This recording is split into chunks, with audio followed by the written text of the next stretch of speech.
मार्गदर्शन केलं त्यावर यासाठी। आणि यानंतर आपण थेट जाऊयात 10वीच्या निकालांसंदर्भात सध्या पत्रकार परिषद 23472 विद्यार्थी परीक्षेसाठी प्रविष्ट झाले होते। त्यापैकी 14,20,486 विद्यार्थी उत्तीर्ण झालेले आहेत।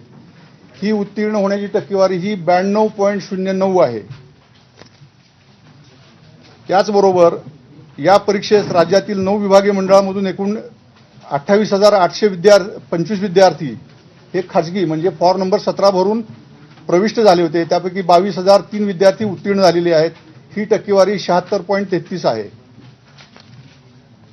त्याचबरोबर पुनर्परीक्षणार्थी जे आहेत ते 28,867 विद्यार्थी प्रविष्ट झाले होते। त्यापैकी 9,757 विद्यार्थी उत्तीर्ण झालेले आहेत। ती टक्केवारी 33.79% आहे। आपल्याला नोट्स द्यायला लागलेत, म्हणजे डिटेल्स आपल्याला मिळतील सगळे। म्हणजे या परीक्षेत राज्यातील 9 मंडळांमधून नियमित, खाजगी, रिपीटर्स सगळ्यांनी मिळून जी नोंदणी केली होती ती 16,164 होती। त्यापैकी 14,52,246 विद्यार्थी उत्तीर्ण झालेले आहेत। ती टक्केवारी आहे 90.75। एकूण 9,912 दिव्यांग विद्यार्थी प्रविष्ट झाले होते। त्यापैकी 9,042 विद्यार्थी उत्तीर्ण झालेले आहेत। ती टक्केवारी 91.22% आहे। सर्व विभागीय मंडळातून नियमित विद्यार्थी जे आहेत त्याच्यामध्ये कोकण विभाग टॉपवर आहे। 1 नंबरला कोकण विभाग आलेला आहे।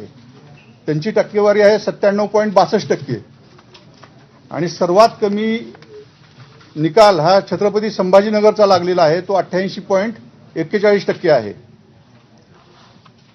एक आनंदाची बातमी अशी आहे की जेवढ्या मुली बसल्या होत्या त्यांची टक्केवारी पास होण्याची, उत्तीर्ण होण्याची ही 94.96% आहे।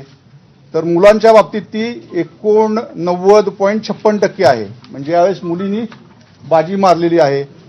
दोघांचा डिफरन्स जो आहे टक्केवारीचा तो 5.40% आहे।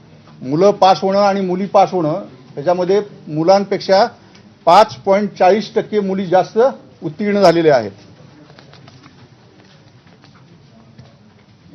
एकूण आपण 64 विषयाची परीक्षा घेतली होती, त्यापैकी 20 विषयाचा निकाल हा 100% लागलेला आहे।